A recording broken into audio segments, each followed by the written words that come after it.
The stagecoach rattled into Virginia City, Nevada on a blistering August afternoon in 1875, and Clara Preston climbed down with trembling hands pressed against her swollen belly, knowing that if Vincent Hargrove found her here, he would take everything from her, including the child she carried. She had been running for 3 months now, ever since she discovered the truth about the man she had trusted, the man whose child grew inside her despite her wishes otherwise. Vincent Hargrove was not the successful merchant he pretended to be in San Francisco.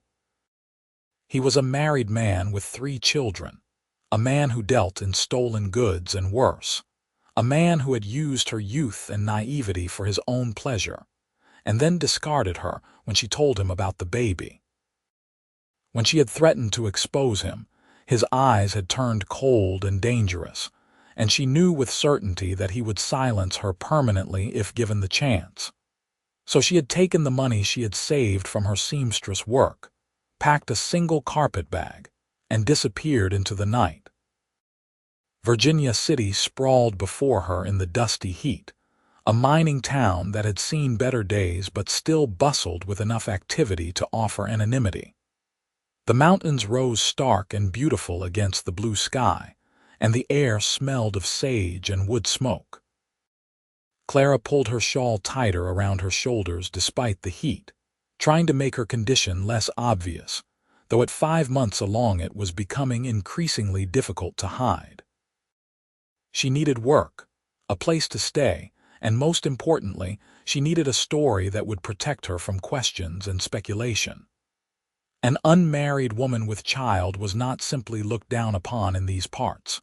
She was considered ruined, worthless, and dangerous to the moral fabric of decent society. Clara had witnessed such women being driven from towns, their children taken from them, their lives destroyed by judgment and scorn. The main street stretched before her, lined with saloons, mercantiles, a bank, and various other establishments. She walked slowly, her feet aching from the long journey, her mouth dry with thirst and fear. She passed a hotel that looked too expensive, then another that looked too rough. Finally, she spotted a small boarding house with lace curtains in the windows and a neat garden out front. A sign proclaimed it to be Widow Morrison's respectable lodgings. Clara climbed the steps and knocked on the door. A woman in her 60s opened it, her gray hair pulled back in a severe bun, her dark eyes sharp and assessing. "I need a room," Clara said, trying to keep her voice steady. "I can pay in advance for a week." The widow's gaze traveled from Clara's face down to her midsection, lingering there with unmistakable knowledge. "Where is your husband?" Clara had prepared for this question during the long stagecoach ride. "Dead," she said softly, letting genuine grief color her voice, though the grief was not for a husband but for the innocence she had lost. "Killed in a mining accident 2 months ago. I am traveling to stay with family, but I need to rest here for a time. The journey has been difficult." The widow's expression softened slightly. "You are quite far along to be traveling alone." "I had no choice," Clara said, which was nothing but the truth. "I have nowhere else to go." Something in her voice must have resonated with the older woman, because Widow Morrison stepped aside and gestured for Clara to enter. "I have a small room at the back. $3 a week, meals included.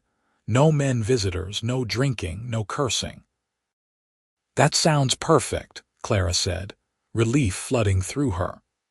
The room was indeed small, but it was clean and quiet, with a narrow bed, a washstand, and a window that looked out over a dusty yard. Clara paid for 2 weeks in advance, unpacked her few belongings, and then lay down on the bed, exhaustion overtaking her. She pressed her hand to her belly and felt the subtle flutter of movement that had begun just days ago. Despite everything, despite the fear and the shame and the uncertainty, she loved this child already. This baby was innocent of its father's sins, and Clara would do whatever necessary to give her child a decent life. She woke to the sound of someone knocking on her door. The light had changed, and she realized she had slept for several hours. "Yes, supper is ready," came Widow Morrison's voice. "Come to the dining room when you are presentable." Clara washed her face and hands, smoothed her dark hair, and made her way to the small dining room where 3 other boarders were already seated at a long table. 2 were older men who worked as clerks at the assay office, and the third was a young woman named Betsy who worked at the general store. They all looked at Clara with curiosity, but Widow Morrison's presence seemed to keep their questions at bay. The meal was simple but filling. Roasted chicken, potatoes, green beans from the garden, and fresh bread. Clara ate hungrily, realizing she had barely touched food during the stagecoach journey. The conversation around her was pleasant and mundane, focused on the declining silver production in the mines and speculation about whether the town would survive the downturn. After supper, Clara returned to her room and tried to plan her next steps. She had enough money to last perhaps 6 weeks if she was careful. She needed to find work, but what work could a pregnant woman do in a town like this? Seamstress work was her trade, but she would need to establish herself, find customers, and that took time. Time she might not have. Over the next few days, Clara ventured out to explore the town. She introduced herself as Clara Preston, a widow, and most people accepted her story without question.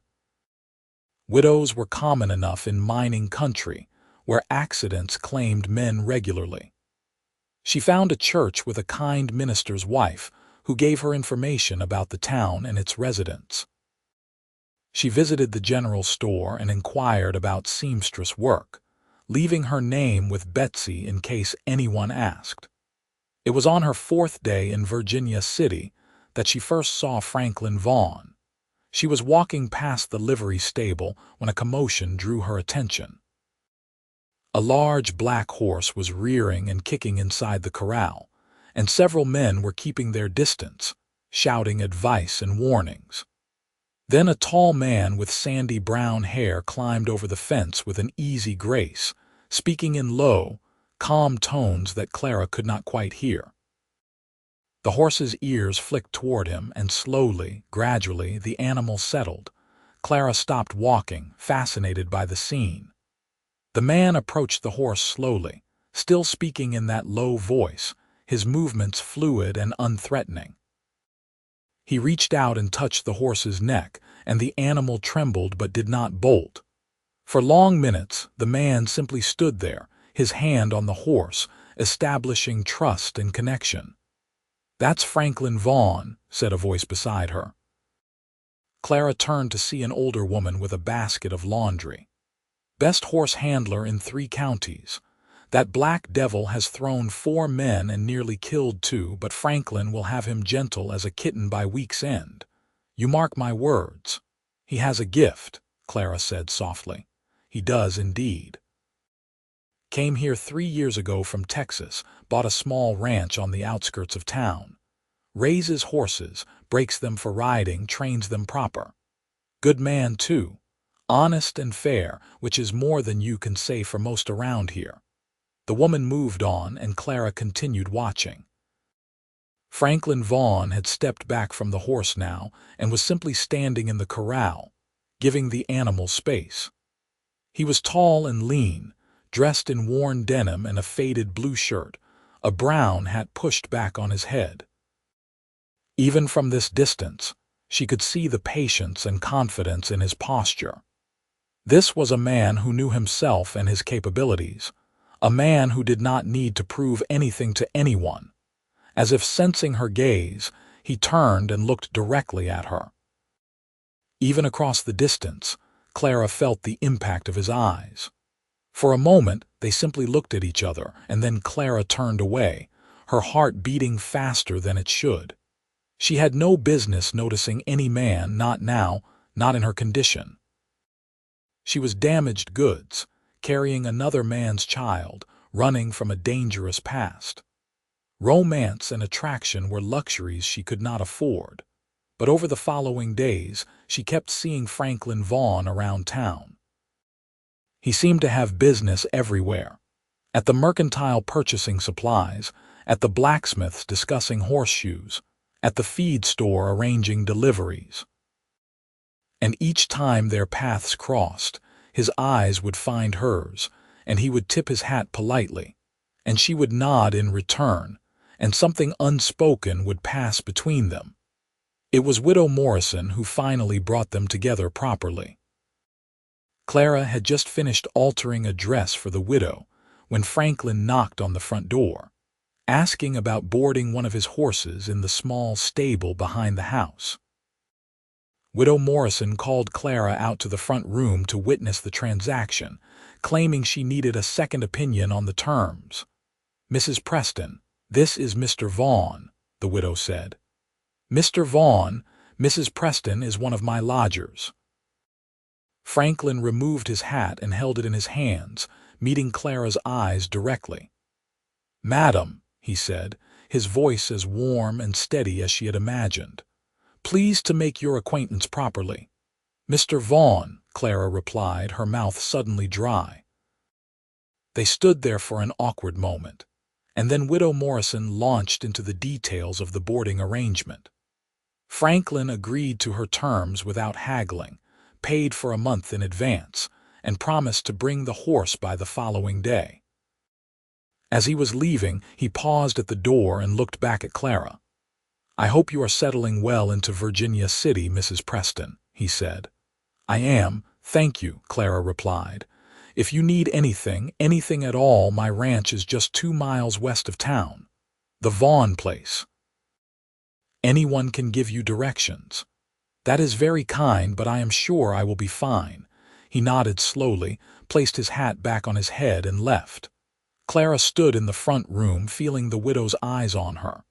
"That is a good man," Widow Morrison said quietly. "One of the few left in this world." Clara did not respond. She was thinking about the way Franklin had looked at her, with none of the calculation or hunger she had seen in Vincent's eyes. Franklin had looked at her with simple human kindness and something else, something that made her chest ache with longing for things she had thought lost to her forever. That night, Clara lay in her narrow bed and allowed herself, for just a moment, to imagine a different life. A life where she had met Franklin Vaughn before Vincent Hargrove, where she was innocent and free to accept the attention of a good man. But reality crashed back quickly. She was pregnant with another man's child, running from a dangerous situation, living under a false identity. She had nothing to offer Franklin Vaughn or any other man. The best she could hope for was to survive the next few months, give birth safely, and build some kind of life for herself and her child, even if that life was marked by lies and limitations. 2 weeks passed. Clara found some seamstress work, enough to keep her hands busy and earn a few dollars. Her belly continued to grow, and with it, the fear of what would happen when the baby came. She would need a midwife, but midwives asked questions. She would need to register the birth somehow, and that meant creating more lies. The weight of deception pressed down on her daily, but she saw no other path forward.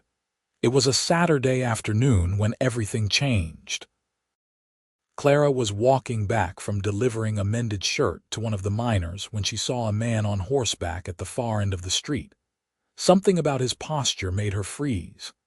He was asking questions of the shopkeeper outside the mercantile, showing something in his hand, a photograph perhaps. Clara's blood turned to ice. She could not see the man's face clearly from this distance, but terror gripped her. Had Vincent found her? Had he sent someone to track her down? She turned quickly and walked in the opposite direction, her heart pounding so hard she felt dizzy. She needed to get back to the boarding house, pack her things, and leave Virginia City immediately. But where would she go? She had so little money left, and travel in her condition was becoming more difficult each day. She was so focused on her panic that she did not notice Franklin Vaughn approaching until he stepped directly into her path. "Mrs. Preston, are you all right? You look terrified." Clara tried to compose herself but failed. Her hands were shaking, and she felt tears threatening. "I am fine, You are not fine," Franklin said gently. He glanced around, then took her elbow carefully. "Come with me. My horse is just here. Let me take you somewhere you can sit down and catch your breath." Clara knew she should refuse, but the fear had overwhelmed her good sense. She let Franklin help her onto his horse, and then he swung up behind her, his arms coming around to hold the reins, his presence solid and reassuring. They rode out of town at an easy pace, and Clara found herself leaning back against his chest, drawing strength from his steadiness. He took her to his ranch, a modest spread with a neat cabin, a barn, and several corrals where horses grazed peacefully. He helped her down and led her into the cabin, which was surprisingly clean and well organized for a bachelor's dwelling. He poured her water from a pitcher, made her sit in a comfortable chair by the window, and then pulled up another chair facing her. "Tell me what frightened you," he said quietly. Clara shook her head, unable to speak. The tears came then, months of fear and loneliness and exhaustion pouring out of her. Franklin did not try to stop her crying or offer false comfort. He simply sat there, patient and calm, occasionally handing her a clean handkerchief. When the storm finally passed, Clara felt hollow and drained. She looked at Franklin's kind face and made a decision that might have been foolish or might have been the bravest thing she had ever done. "I am not a widow," she said hoarsely. "I was never married. The child I carry was forced upon me by a man who used me and then discarded me. He is dangerous, and he wants to silence me because I know things about his business that could ruin him. I have been running from him for months, and I thought I saw someone in town today who might be searching for me. I am sorry for lying to you and to everyone else, but I had no choice. I need to protect this baby."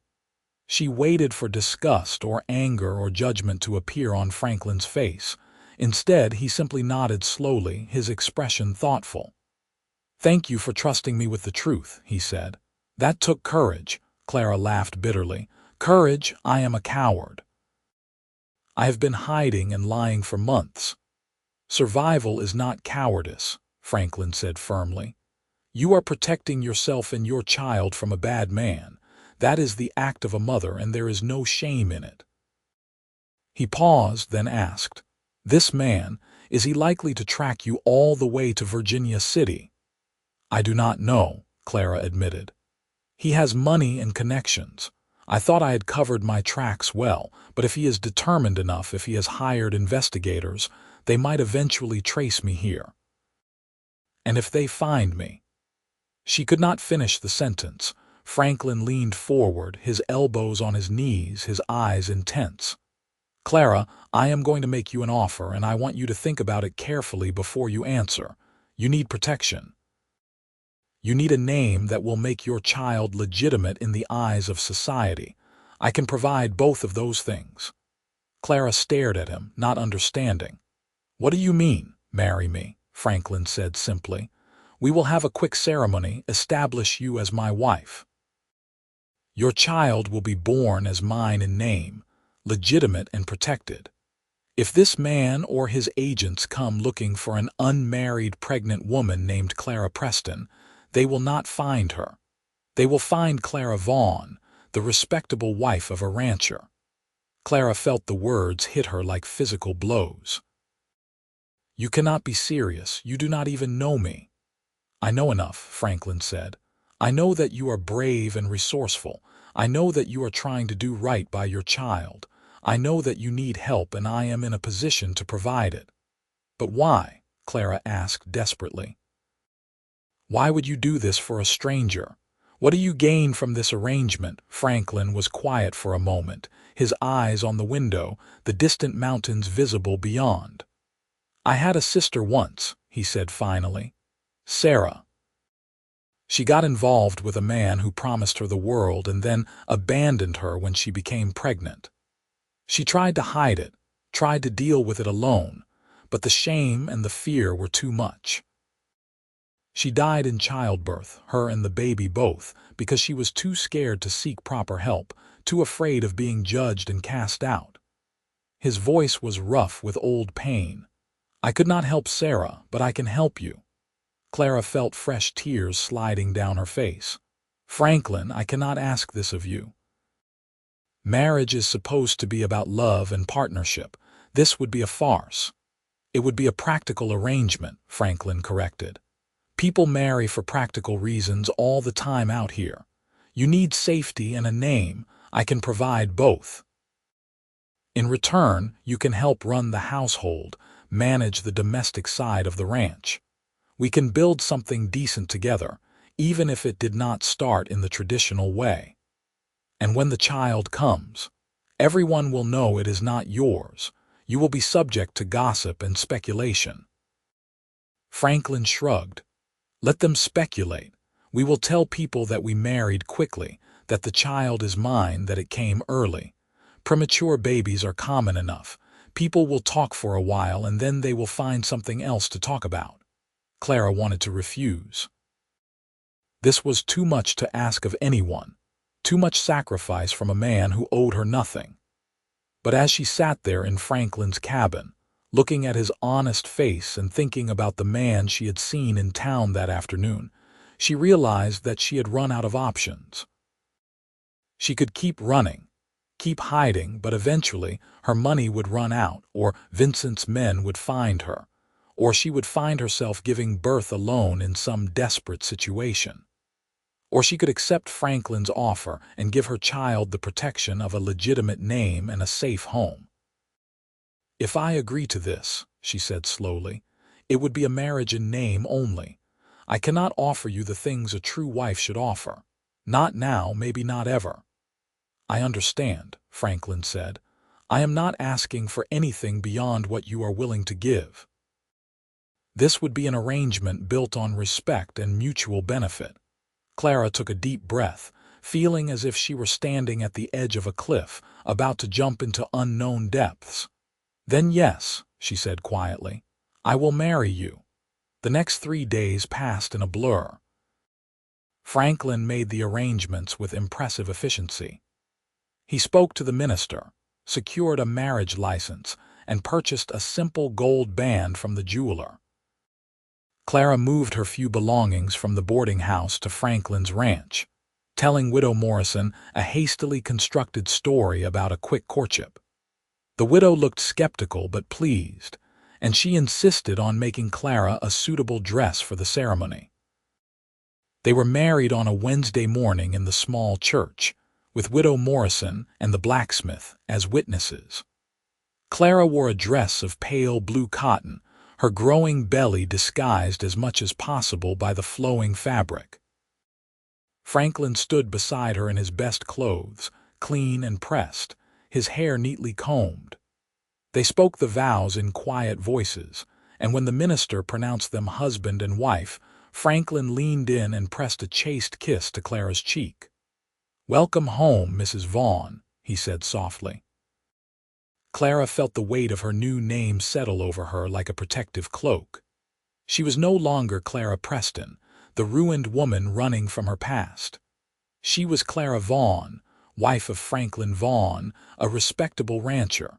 The transformation was dizzying. They returned to the ranch, and Franklin showed her around properly. The cabin was larger than it had seemed on her first visit, with 2 bedrooms, a main room that served as kitchen and living space, and a small room that could be used for storage or, eventually, a nursery.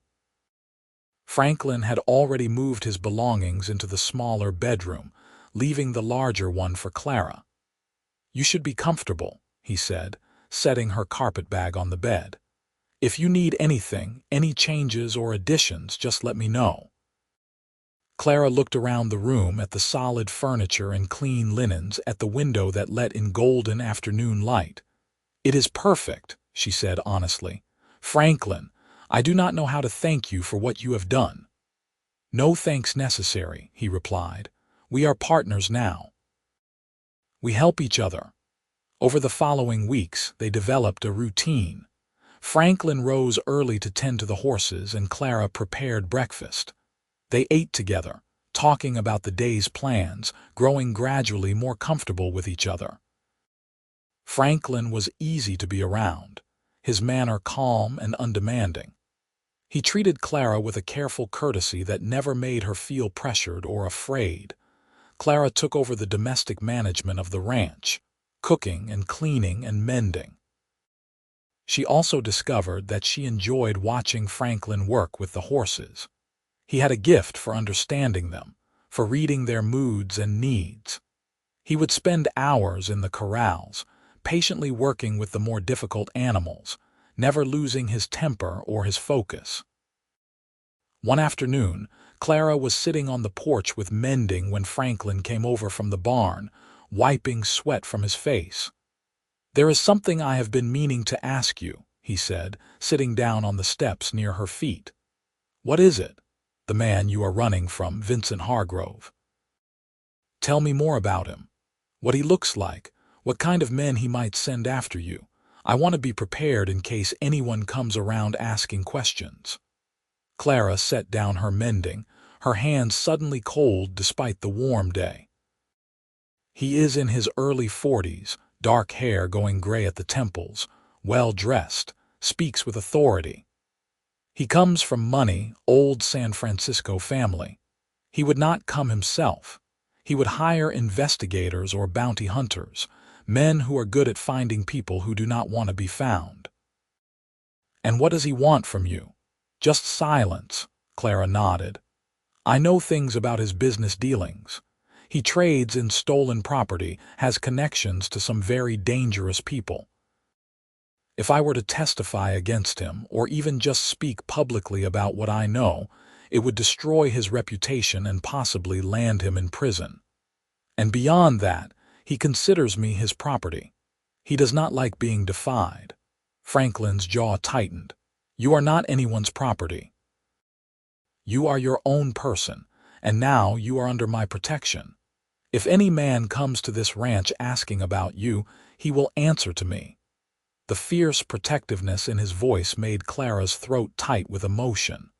"I am sorry to bring this danger to your doorstep." "You brought nothing but your own courageous self," Franklin said firmly, "and I am glad you are here."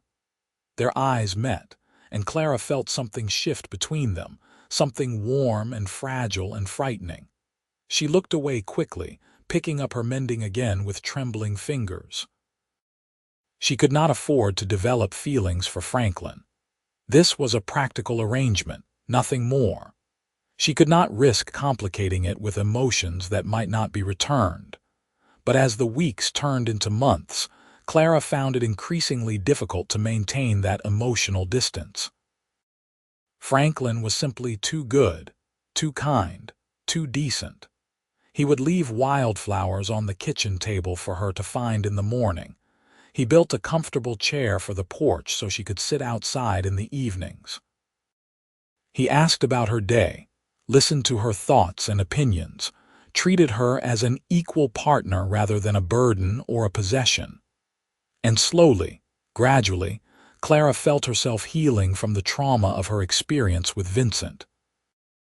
In Franklin's presence, she remembered what it felt like to be safe, to be valued, to be seen as a whole person rather than an object for use. The constant fear that had gripped her for months began to ease, though it never disappeared completely. One evening in late October, as they sat by the fire after supper, Franklin said, "I have been thinking about the baby. We should start preparing the small room as a nursery. You are nearly 7 months along now, and winter will come soon. We need to be ready." Clara placed her hand on her belly, feeling the strong kicks of the active child within. "You are right. I have been putting it off, not wanting to presume too much on your generosity. Clara, this is your home now, our home. Your child will be raised here, will grow up here. That makes it my responsibility too, and honestly my joy." He paused, then added carefully, "I know this child is not mine by blood, but if you are willing, I would like to be a father to him or her in every way that matters." Tears sprang to Clara's eyes. "You would do that, truly?" "I would be honored," Franklin said simply. The next day, they began transforming the small room into a nursery. Franklin built a cradle from smooth pine wood, carefully sanding every edge until it was perfectly smooth. Clara sewed tiny garments and soft blankets from fabric that Franklin brought from town. Widow Morrison and several other women from church heard about the coming baby and offered gifts and advice, accepting without question the story that Clara and Franklin had married quickly after a brief courtship, and that the baby was simply arriving a bit early. In November, the first snow fell, transforming the landscape into something stark and beautiful. Clara stood at the window, watching the flakes drift down, and felt Franklin come to stand beside her. "How are you feeling?" he asked, his eyes on her belly. "Heavy," Clara admitted with a small laugh. "Tired. A bit anxious about what is coming." "Childbirth is a fearful thing," Franklin acknowledged, "but you are strong, and we have arranged for the midwife to come when your time arrives. Mrs. Chen is the best in the territory. She has delivered hundreds of babies." Clara nodded, trying to draw comfort from his words. But as the days grew shorter and darker, she found herself plagued by nightmares. She would dream that Vincent had found her, that he was taking the baby from her arms, that Franklin was hurt trying to protect her. She would wake gasping and frightened, her heart racing in the darkness. One night, the nightmare was particularly vivid, and she woke crying out. Within moments, Franklin was at her door, fully dressed despite the late hour. "Clara, what is wrong? Just a dream," she said shakily. "I am sorry for waking you." Franklin lit the lamp and came to sit on the edge of her bed, a careful distance away but close enough that she could feel his solid presence. "Tell me about it." Clara found herself describing the nightmare, all her fears pouring out in a jumbled rush. Franklin listened without interrupting, and when she finally fell silent, he reached out and took her hand. "Vincent Hargrove will never touch you or your child," he said with quiet intensity. "I promise you that. Whatever comes, whatever happens, you are safe here." Clara looked at their joined hands, at the calluses on Franklin's palm from years of hard work, at the strength in his fingers. "Why do you care so much?" she whispered. "I am nothing to you, not really. This was supposed to be just a practical arrangement." Franklin was quiet for a long moment. Then he said, "It started as a practical arrangement. But somewhere along the way, Clara, you became important to me, more important than I expected. I care about what happens to you because I have come to care about you deeply." Clara's breath caught. "Franklin." "I am not asking for anything," he said quickly. "I know you have been through a terrible experience, and I know you need time, maybe a great deal of time, before you could consider any man in a romantic way. I am just telling you the truth of my feelings so you understand why I will do everything in my power to keep you safe. This is not obligation anymore. This is choice." Clara felt tears sliding down her face, but they were not tears of fear or sadness. "I care about you too," she admitted. "More than I thought possible. You have given me so much, Franklin.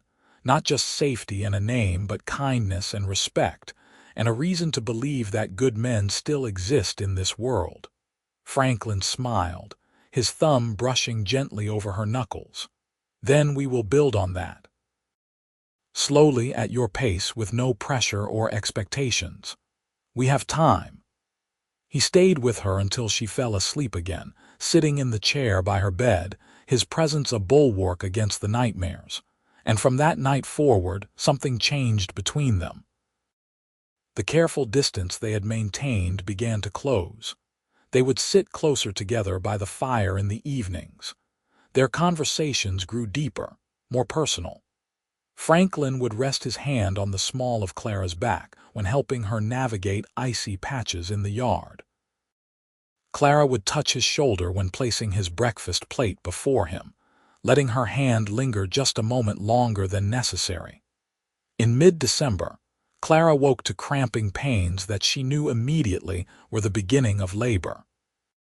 She called for Franklin, and he sprang into action with the calm efficiency she had come to rely upon. He rode to town through falling snow to fetch Mrs. Chen, then returned and built up the fire, heated water, prepared the bedroom according to the midwife's previous instructions. Mrs. Chen arrived with her bag of supplies and took charge of the situation with brisk competence. She examined Clara, assured her that everything was progressing normally, and then settled in for what she predicted would be a long wait. The labor lasted through the afternoon and into the evening. Clara had known it would be painful, but the reality exceeded her expectations. The contractions came in relentless waves, each one stronger than the last, until she felt as if her body were being torn apart. Through it all, Franklin stayed nearby, sometimes in the room, sometimes just outside the door, always available when she needed him. At one point, during a brief respite between contractions, Clara clutched Franklin's hand and said desperately, "I am frightened." "I know," he said gently, wiping sweat from her forehead with a cool cloth. "But you are doing beautifully. You are the strongest person I have ever met, Clara. You can do this. Stay with me," she pleaded. "Please do not leave." "I am not going anywhere," Franklin promised. Mrs. Chen raised her eyebrows at Franklin's presence during the birth, but she said nothing, perhaps recognizing that Clara needed him there.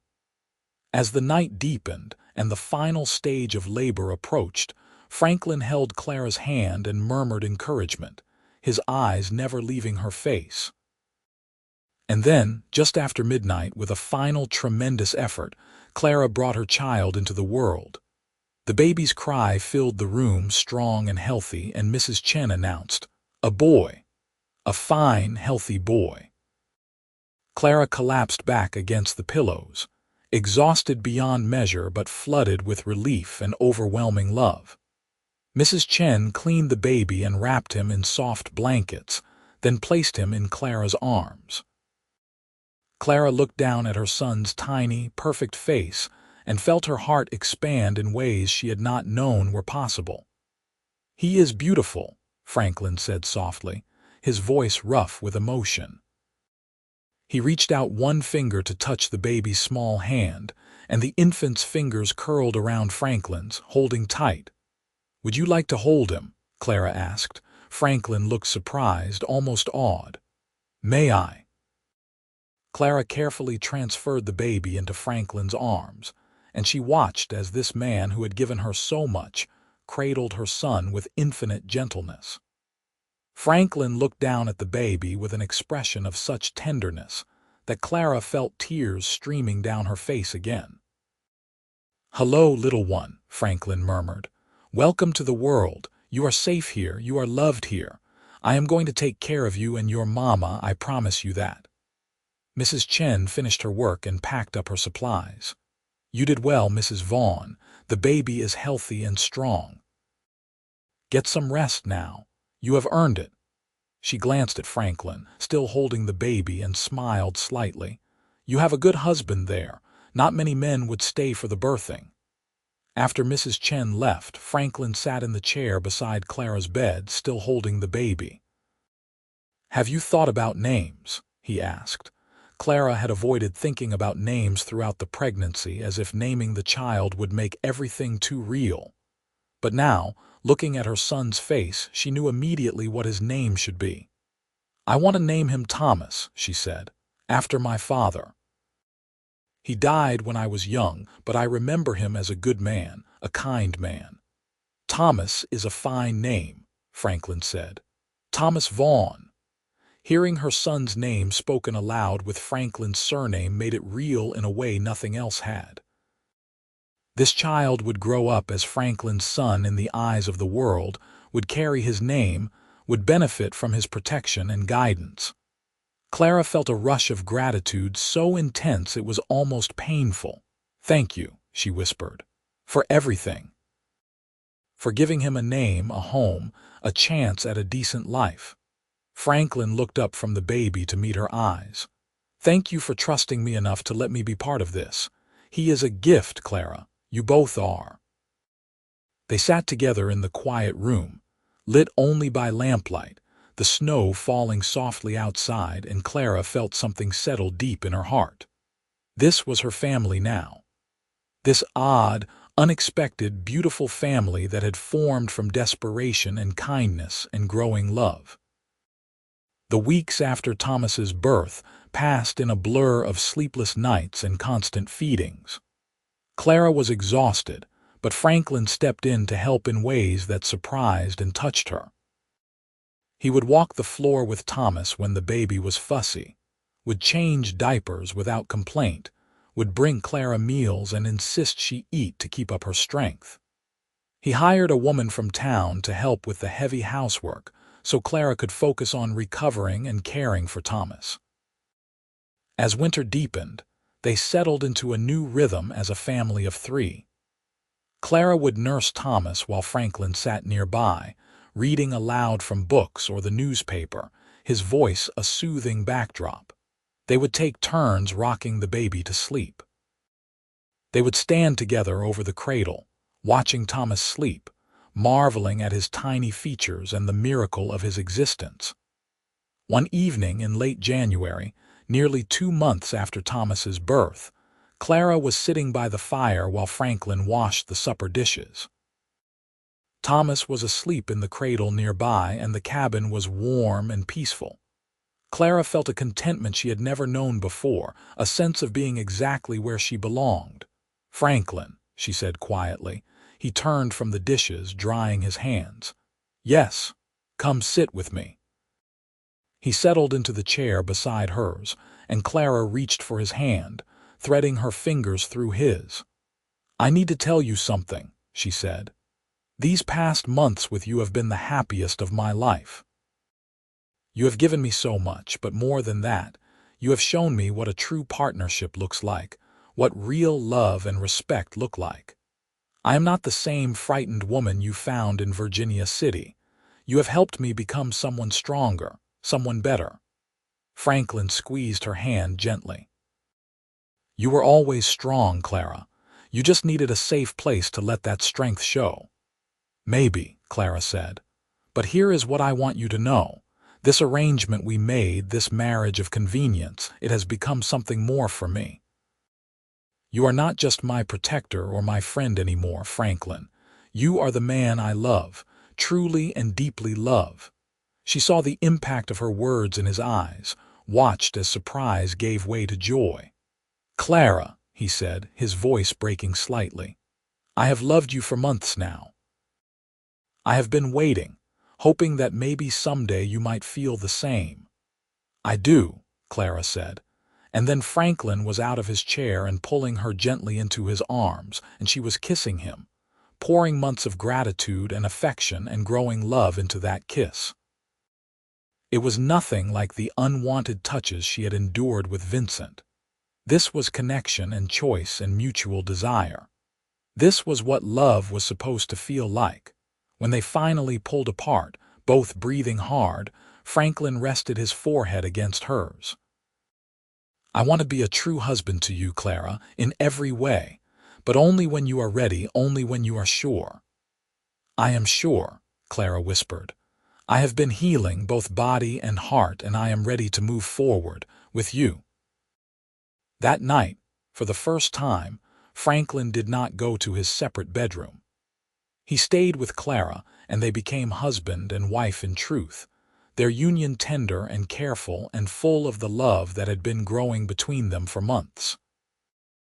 Afterward, lying in Franklin's arms, Clara felt the last chains of her past fall away. She was free. She was loved.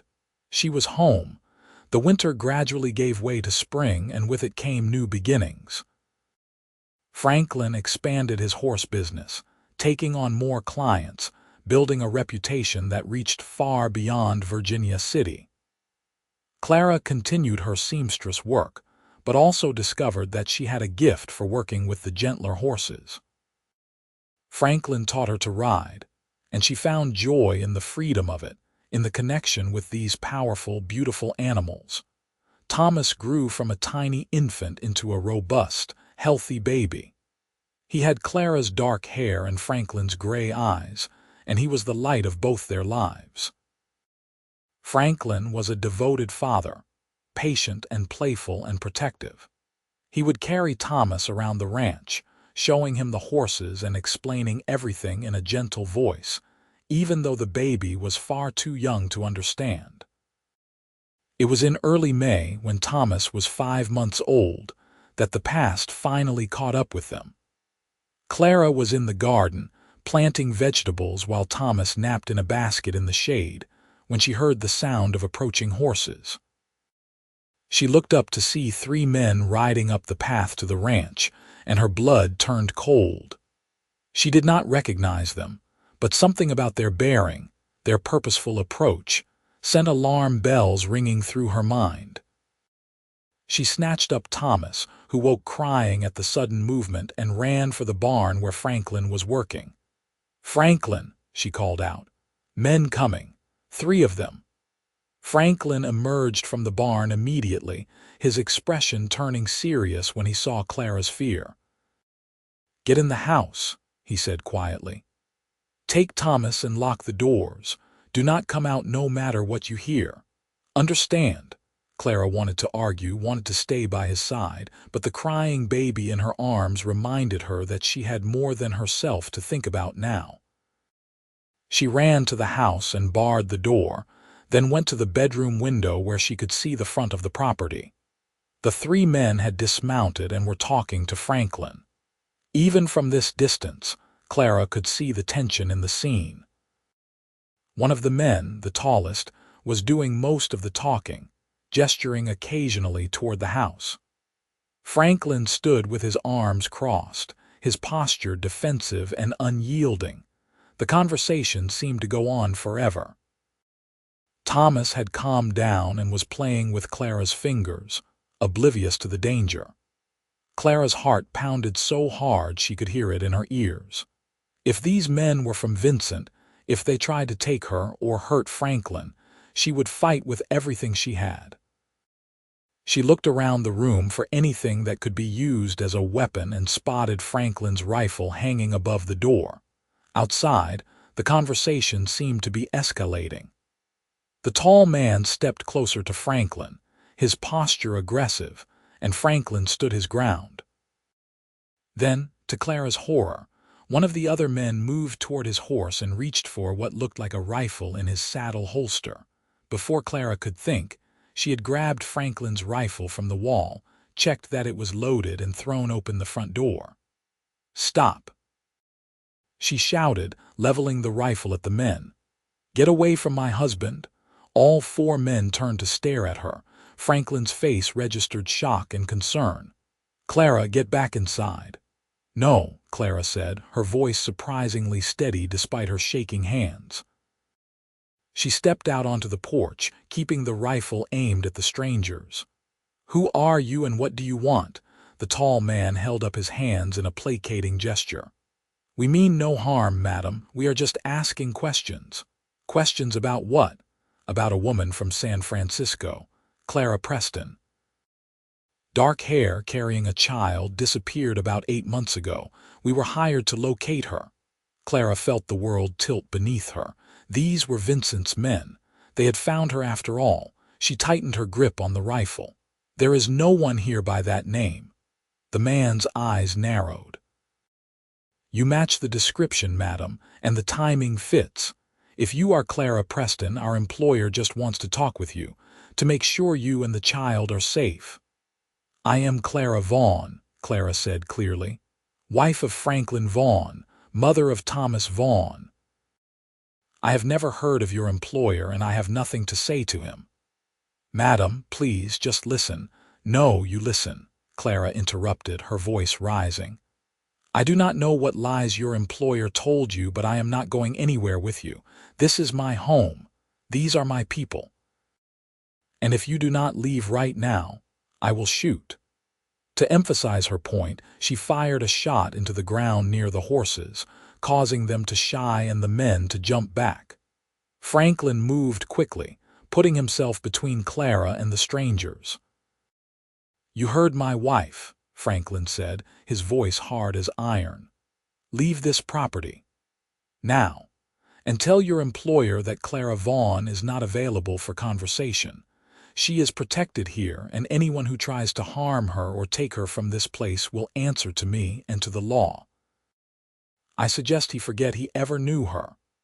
The tall man looked from Franklin to Clara and back again.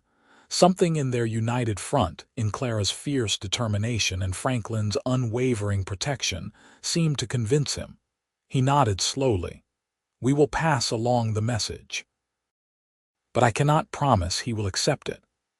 Then he will have bigger problems than a woman who does not want to see him," Franklin said. "Because I will make sure every lawman and journalist between here and San Francisco knows about his business dealings and his treatment of the women he has ruined. I suggest he cut his losses and move on." The men exchanged glances, then mounted their horses. As they rode away, the tall man called back, "You are brave, Mrs. Vaughn. I hope your courage does not cost you." "It will not," Clara called back, her voice ringing with certainty. "Because I have something worth being brave for."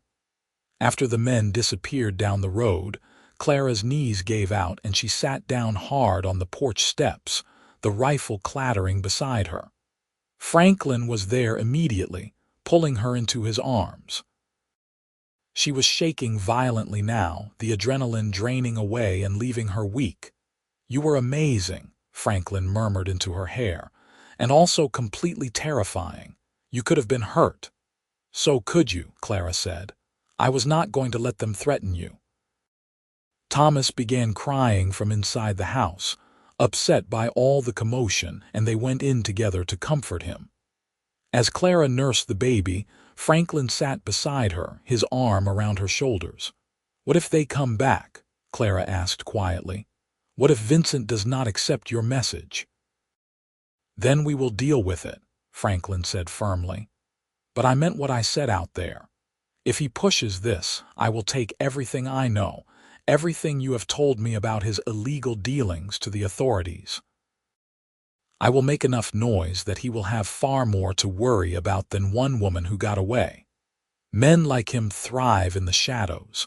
They fear exposure more than anything." Over the next few weeks, Clara lived in a state of heightened anxiety, jumping at every sound, watching the road constantly for signs of returning danger. But no one came. Slowly, gradually, she began to relax again, to believe that maybe, just maybe, Vincent had decided she was more trouble than she was worth.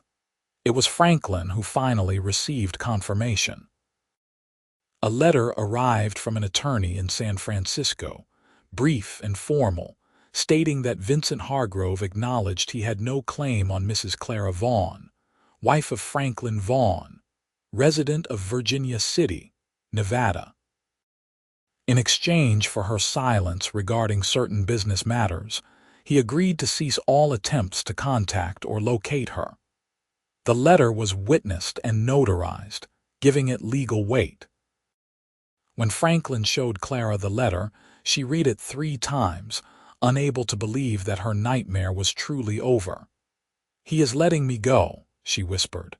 "He is actually letting me go." "You were never his to let go," Franklin said. "But yes, this is a legal document acknowledging that he will leave you alone. You are free, Clara. Truly free." Clara folded the letter carefully and placed it in the box where they kept important documents. Then she turned to Franklin and wrapped her arms around him, holding him tight. "We are free," she corrected. "We can build our life together without that shadow hanging over us." And build they did. As spring turned to summer and summer to fall, the Vaughn ranch prospered. Franklin's reputation as a horse trainer grew, and he began receiving requests from as far away as California and Colorado. Clara's seamstress work became sought after as well, and she trained 2 young women from town in the craft, enjoying the role of teacher. Thomas grew from a baby into a toddler, bright and curious and full of energy. He took his first steps on a warm afternoon in September, walking from Clara to Franklin across the porch while both parents cheered and laughed. His first word was "Dada," directed at Franklin, and Clara watched her husband's face light up with joy and love. One evening in October, exactly 1 year after they had first confessed their love for each other, Franklin surprised Clara with a gift. It was a small velvet box, and inside was a delicate silver locket. "Open it," Franklin urged. Clara opened the locket and found 2 tiny photographs inside. One was of Franklin and the other was of her holding Thomas. "It is beautiful," she breathed. "I wanted you to have something that represents our family," Franklin said. "Our real family, built on love and choice and partnership. I know the path that brought us together was not traditional, but Clara, I would not change a single moment of it, because it brought me to you." Clara felt tears sliding down her face, but they were tears of pure happiness. "I love you so much," she said. "I did not know it was possible to be this happy." "I love you too," Franklin replied, pulling her close. "You and Thomas are everything to me." They stood together on the porch, wrapped in each other's arms, watching the sun set over the mountains. Inside the house, Thomas was playing contentedly with wooden blocks that Franklin had carved for him. The horses whinnied softly in the barn. The air smelled of wood smoke and coming winter. Clara thought about the frightened, desperate woman she had been just over a year ago, stepping off that stagecoach with nothing but a carpet bag and a terrible secret. She thought about the courage it had taken to accept Franklin's offer, to trust in his goodness when her experience had taught her that men were not to be trusted. She thought about the long journey from that practical arrangement to this deep, abiding love. "What are you thinking about?" Franklin asked, his voice soft in her ear. "I am thinking about how grateful I am," Clara said. "For you, for Thomas, for this life we have built together. And I am thinking that the hardest things we go through sometimes lead us to the most beautiful destinations." Franklin kissed her temple gently. "That is profound wisdom, Mrs. Vaughn." "I learned it from a good teacher," Clara replied, turning in his arms to face him. "A cowboy who gave a frightened woman safety and a name, and in doing so gave her a reason to believe in love again." As winter arrived and the first snow fell, the Vaughn household prepared for the cold months ahead. They had plenty of firewood stacked, food preserved from the garden, the horses comfortable in the barn. On Christmas morning, Thomas opened his presents with delight, and Clara and Franklin exchanged simple gifts. A new pair of gloves that Clara had made for Franklin, a book of poetry that Franklin had ordered for Clara. But the best gift came a few weeks later in early January, when Clara realized she was pregnant again. This time, there was no fear, no shame, no need to hide. This child was conceived in love, would be born into a family that wanted and cherished it. When she told Franklin the news, he picked her up and spun her around, both of them laughing before remembering himself and setting her down carefully. "Another baby," he said wonderingly. "Our baby." "Yes," Clara agreed, placing her hand on her still flat stomach. "Ours." This pregnancy was different from the first in every way. Clara was healthy and well cared for, with no stress beyond the normal challenges of ranch life. Franklin was attentive and excited, already planning additions to the house to accommodate their growing family. Thomas, not quite understanding but sensing the change, would sometimes pat Clara's belly and say "baby" in his small, clear voice. In September of 1877, Clara gave birth to a daughter, The labor was shorter and easier than Thomas's birth had been, and when Mrs. Chen placed the baby in Clara's arms, Franklin was right there beside her, tears streaming down his face. "She is perfect," he whispered. "Absolutely perfect." They named her Sarah, after Franklin's sister, and Clara thought that perhaps this child represented a healing of old wounds for Franklin, a way to honor the sister he could not save. Sarah had Franklin's sandy brown hair and Clara's blue eyes, and from the moment she was born, she was a calm, content baby. Thomas was fascinated by his new sister, wanting to touch her gently, to bring her toys, to help in any way his nearly 2-year-old self could manage. Clara watched Franklin with both children and felt her heart swell with love. This man who had married her out of kindness had become the most devoted father she could have imagined, loving Thomas as completely as he loved Sarah, making no distinction between the son who was his by love and the daughter who was his by blood. As the years passed, the Vaughn family continued to grow and thrive. They added another son named Henry in 1879, and then a second daughter named Margaret in 1881. The ranch expanded, and Franklin took on a partner to help manage the growing business. Clara's seamstress work evolved into a successful dressmaking shop in town, which she ran with the help of her former apprentices. Thomas grew into a thoughtful, serious boy who shared Franklin's gift with horses. Sarah was bright and fearless, always climbing trees and exploring the hills around the ranch. Henry was gentle and artistic, spending hours drawing pictures of the animals and landscape. Margaret was the baby, cheerful and chatty, everyone's favorite. Through all the years, through the challenges and triumphs and ordinary days, Clara never forgot the journey that had brought her to this life. She never took for granted the safety and love that surrounded her.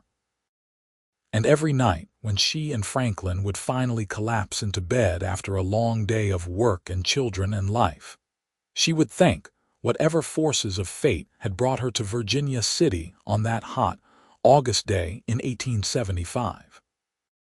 One evening in the summer of 1885, when Thomas was nearly 11 and Margaret was 4, the whole family gathered on the expanded porch for supper. The sun was setting in a blaze of orange and gold, and the air was filled with the sounds of children's laughter and horses calling to each other in the pasture. Clara looked around at her family, at Franklin's weathered, beloved face, at her 4 healthy, happy children, at the home they had built together, and she felt a completeness that bordered on perfection. This was what she had been running toward all those years ago, even though she had not known it at the time. Not just safety, not just a name, but love. Real, deep, abiding love that had transformed her broken pieces into something whole and beautiful. Franklin caught her looking and smiled, reaching out to take her hand. "What are you thinking about, my love?" "I am thinking about how far we have come," Clara said softly, "from that desperate arrangement to this beautiful life. I am thinking that you gave me so much more than safety and a name, Franklin. You gave me a future. You gave me hope. You gave me love." "We gave each other those things," Franklin corrected gently. "You saved me just as much as I saved you, Clara. I was half a man before you came into my life, just going through the motions. You and these children, you made me whole. You gave me purpose and joy and a reason to be grateful every single day." They sat together in comfortable silence, watching their children play, feeling the solid weight of years of partnership and love. The past, with all its pain and fear, had faded into something distant and dreamlike. This was real. This family, this ranch, this love, this was home.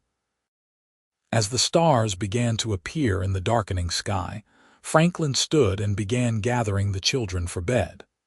Clara watched him scoop up Margaret, who was already half asleep, and guide the older children inside with gentle authority. She followed them in, feeling the familiar weight of contentment settle over her. Later, after the children were all tucked into bed after the house was quiet and peaceful, Clara and Franklin sat together on the porch one last time before turning in themselves. The night air was cool and sweet, filled with the scent of sage and pine. "You ever think about what might have happened if I had not accepted your proposal?" Clara asked quietly. "If I had kept running?" Franklin was quiet for a moment, then said, "I try not to think about it because it frightens me. You and Thomas might have ended up in a terrible situation, but I also believe that you would have survived somehow. You are one of the strongest people I have ever known, Clara. You would have found a way." "Maybe," Clara said, "but I am grateful I did not have to find out. I am grateful for every moment we have had together, every challenge we have overcome, every joy we have shared. This life is more than I ever dreamed possible." Franklin pulled her close, his arm around her shoulders, her head resting on his chest. "It is more than I dreamed, too. You are my greatest blessing, Clara Vaughn. You and our children.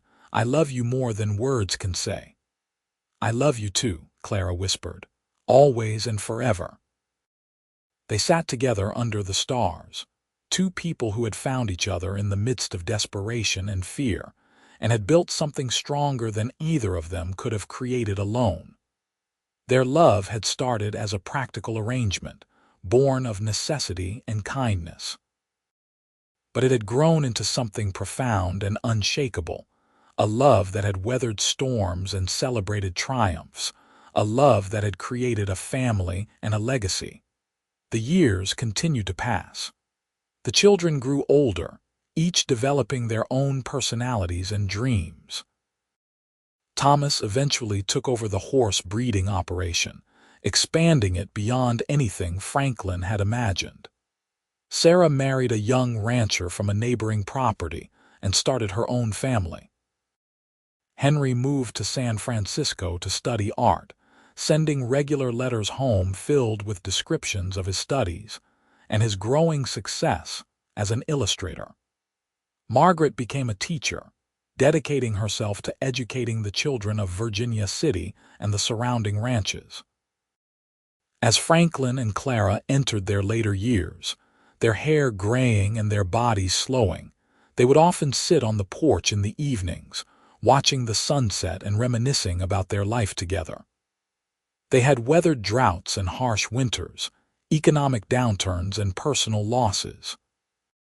Franklin's partner had died in a riding accident, and they had mourned together. Widow Morrison had passed away peacefully in her sleep, and Clara had wept for the woman who had first given her shelter in Virginia City. But through all the sorrows, they had each other.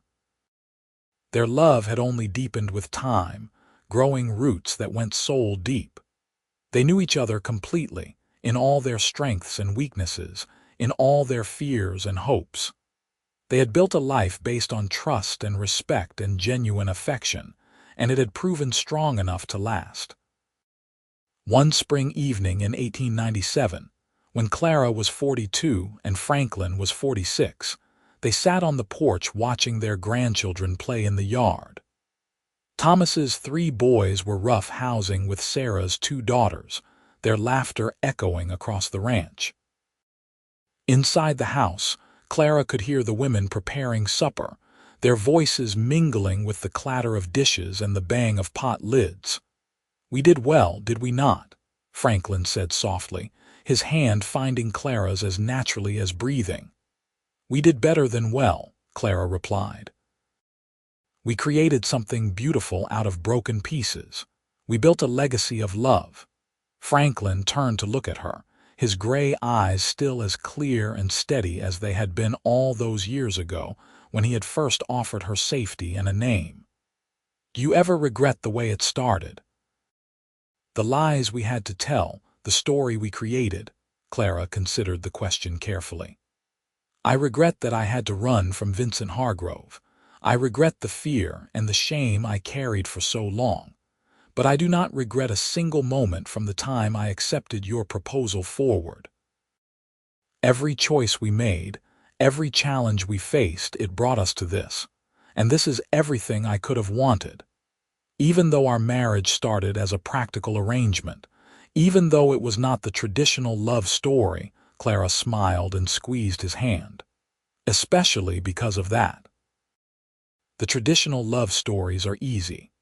Two people meet, fall in love, marry, live happily ever after. But our story required courage and sacrifice and a willingness to build something from nothing. We chose each other, Franklin.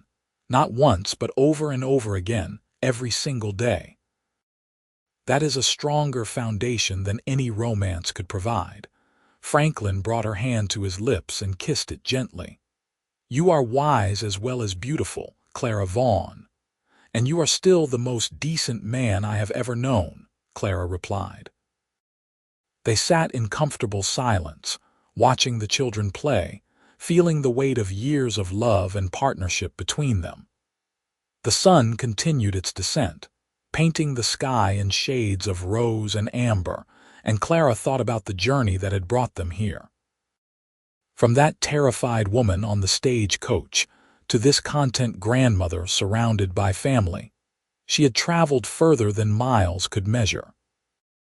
She had learned that love could take many forms, that families could be built on choice as much as blood, and that the bravest thing a person could do was trust in the possibility of goodness, even when life had taught them to expect cruelty. As the stars began to emerge in the twilight sky, the family gathered around the long table on the porch for supper. Clara looked around at the faces she loved. Franklin at the head of the table, his weathered face softened by the lamplight. Thomas and his wife Anne with their 3 energetic boys. Sarah and her husband James with their 2 sweet daughters. Henry, home for a visit from San Francisco, regaling everyone with stories of city life. Margaret with her quiet strength and gentle humor. This was her legacy. These people, this love, this enduring connection that would ripple forward through generations. After supper, after the grandchildren had been bundled off to bed in various rooms throughout the house and the adjoining guest cabin, after the dishes were washed and put away, and the younger generation had settled in for their own conversations and card games, Franklin and Clara walked out to the barn together. It was something they did often, checking on the horses one last time before bed, enjoying the quiet of the evening. Franklin led Clara to a stall where an old mare stood, her muzzle now gray with age. "Do you remember this horse?" he asked. Clara studied the mare and then smiled in recognition. "This is the black horse you were training the day I first saw you, the one that had thrown 4 men." "That is right. She was wild and frightened and dangerous, and everyone said she would never be good for anything. But I saw past her fear to the potential underneath. With patience and kindness and consistency, she became one of the best horses I have ever trained." He turned to Clara, his eyes reflecting the lamplight. "You remind me of her sometimes. When you first came to Virginia City, you were running and frightened, convinced you were ruined beyond redemption. But I saw past that to the incredible woman you truly were. And with time and trust and love, you became more than either of us imagined possible." Clara felt tears sliding down her face, but they were not tears of sadness. "You saw me when I could not see myself. You believed in me when I had stopped believing in anything. That is the greatest gift anyone has ever given me, Franklin." He pulled her close, and they stood together in the quiet barn, surrounded by the soft sounds of horses settling for the night. "Thank you," Franklin whispered, "for taking a chance on a lonely cowboy with a practical proposal, for building this life with me, for being my partner and my love through all these years. You are my everything, Clara." "And you are mine," Clara replied. They walked back to the house hand in hand, and as they prepared for bed, Clara caught sight of herself in the mirror. She saw a woman in her 40s, her face lined with age and experience, her body marked by years of hard work and childbearing. But she also saw contentment in her eyes, peace in her expression.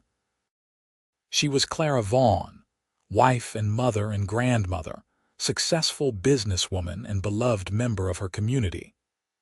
The frightened girl who had hidden her pregnancy and run from a dangerous man was still part of her story, but she was no longer defined by that chapter. She climbed into bed beside Franklin, and he wrapped his arms around her as he had done for over 20 years. This was home. This was love. This was the happy ending she had never thought possible. In the years that followed, Franklin and Clara continued to be active parts of their growing family's life. They attended baptisms and birthdays, weddings and graduations. They watched their grandchildren grow and eventually begin families of their own. The ranch passed officially to Thomas, who ran it with the same dedication and integrity his father had shown. Clara's dress shop continued to thrive under the management of her former apprentices, though Clara still took on special projects when the mood struck her. On their 25th wedding anniversary in 1900, their children and grandchildren threw them a grand celebration. The whole community came out to honor the Vaughns, whose generosity and kindness had touched so many lives over the years. There were speeches and toasts, food and music, laughter and tears. Franklin and Clara stood together, overwhelmed by the outpouring of love from their family and friends. When Franklin was called upon to say a few words, he pulled Clara close to his side and said, "25 years ago, I made the best decision of my life. I asked this remarkable woman to marry me, and against all odds she said yes. She could not have known then what kind of man I truly was, and I could not have known what incredible strength and grace she possessed. We took a leap of faith together, and it has been the greatest adventure of my life. Clara, you are my heart, my home, my everything.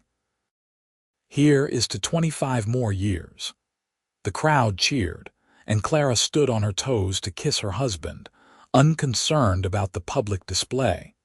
She had long ago stopped worrying about propriety when it came to showing Franklin how much she loved him. When it was her turn to speak, Clara looked out at the gathered crowd and felt emotion tighten her throat. "I came to Virginia City 25 years ago as a frightened, desperate woman with nowhere to turn. I was lost in every sense of the word. And then I met Franklin, and he offered me something I had never expected to find: safety, respect, and eventually, love. He gave me a new name and a new beginning. But more than that, he gave me a family, a purpose, and a reason to believe in goodness again.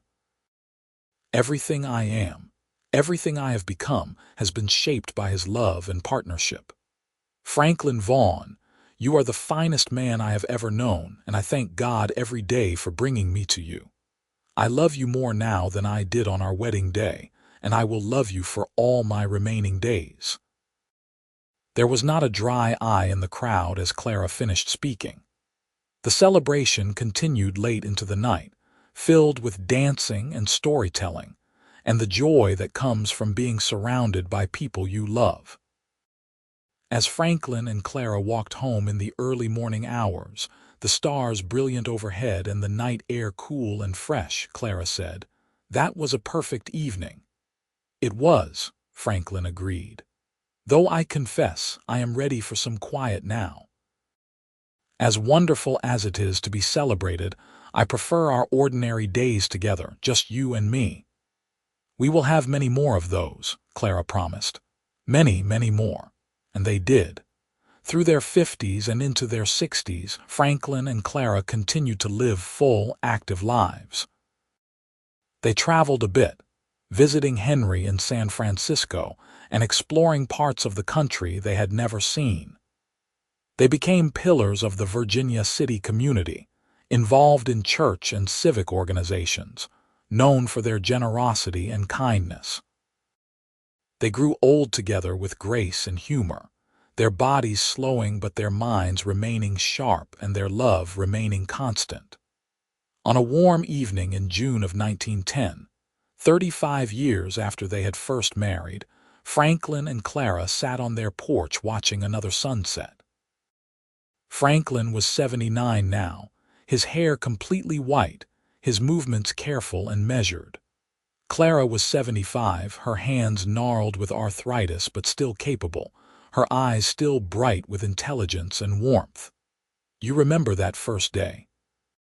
Franklin asked, his voice a bit hoarse with age. "When I found you on the street, frightened by that man you thought might be searching for you." "I remember every detail," Clara said. "I remember thinking that you were either a fool or a saint to offer marriage to a stranger." "I was neither," Franklin said. "I was just a man who saw someone in need and had the means to help. I never expected to gain so much from the arrangement."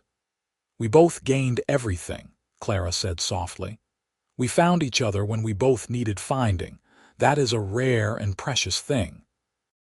Franklin reached for her hand, his grip still strong despite his age. "I want you to know something, Clara. If I had my life to live over again, I would not change a single thing. Not one moment. Every joy, every sorrow, every ordinary day, they all led to this. And this is exactly where I want to be." "I feel the same," Clara said, tears sliding down her weathered cheeks. "You gave me a life I never dreamed possible, Franklin. You gave me love when I thought I was unlovable. You gave me a family when I thought I would be forever alone. You gave me yourself, and that has been the greatest gift of all." They sat together as the sun set, two people who had loved each other through decades of life, through challenges and triumphs, through the everyday moments that made up a shared existence. They had built something enduring, something beautiful, something that would continue through their children and grandchildren and great-grandchildren. Their love story, which had started with fear and necessity, had become a testament to the power of kindness, trust, and commitment. Franklin passed away peacefully in his sleep 3 months later, with Clara holding his hand, and their children gathered around his bed. His last words were, "I love you," directed at Clara, and she held those words in her heart like precious jewels. Clara lived for 2 more years, continuing to be involved with her family and community despite her grief. She took comfort in her children and grandchildren, in the legacy she and Franklin had built together. She told their story often, especially to the younger generations, wanting them to understand that love came in many forms, that families could be built on choice and commitment just as much as blood and tradition. On a spring morning in 1913, Clara passed away in her sleep, a peaceful smile on her face. Her children found her with Franklin's letters tucked under her pillow and his photograph clutched in her hand. They buried her beside Franklin in the Virginia City Cemetery, under a large oak tree with a view of the mountains they had both loved. The gravestone reads simply, "Clara and Franklin Vaughn, partners in life, united in love. Their legacy lives on," and it did. The Vaughn Ranch continued to thrive under Thomas's management, and eventually under his sons.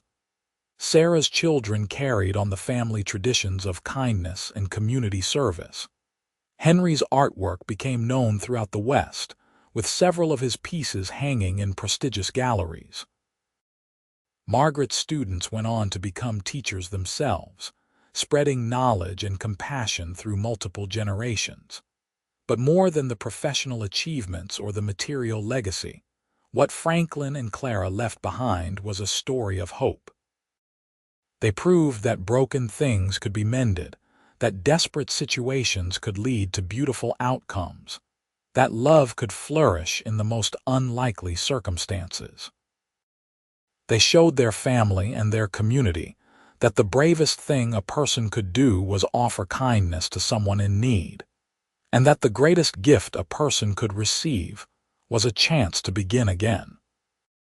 Their story was told and retold through the generations, becoming part of family lore, inspiring descendants who faced their own challenges and fears. The young woman who ran from a dangerous man and the cowboy who offered her safety became legendary figures, their love story a reminder that sometimes the greatest romances are built not on passion or destiny, but on simple human decency, patience, and the choice to love someone consistently through all of life's seasons. The ranch house still stands today, lovingly maintained by Vaughn descendants, filled with photographs and mementos from Clara and Franklin's life together. Visitors can see the cradle Franklin built for Thomas, the locket he gave Clara, the letters they wrote each other during Franklin's rare trips away from home. These objects tell a story of a love that transformed two lives and created ripples that spread outward for generations. And on quiet evenings, when the sun sets over the Nevada mountains in shades of gold and rose, when the air smells of sage and possibility, it is easy to imagine Clara and Franklin sitting on that porch together, holding hands and watching their family with contentment and joy. Their bodies may have returned to dust long ago, but their love endures, immortal and unchanging, a testament to what two people can build when they choose courage over fear, kindness over judgment, and love over loneliness. This was their story. A frightened woman carrying a secret, running from a dangerous father to her unborn child, and a cowboy who gave her safety and a name, and in doing so, gave them both a love that would last beyond lifetimes. It was not the story either of them had planned, but it was perfect nonetheless. Proof that sometimes the best things in life come not from careful planning, but from taking a leap of faith with the right person, and then choosing each day to honor that faith with love, respect, and commitment. Their happy ending was earned through years of partnership, through choosing each other over and over again, through building something meaningful from the ruins of what came before. And in the end, that is what made their story not just heartfelt, but truly extraordinary.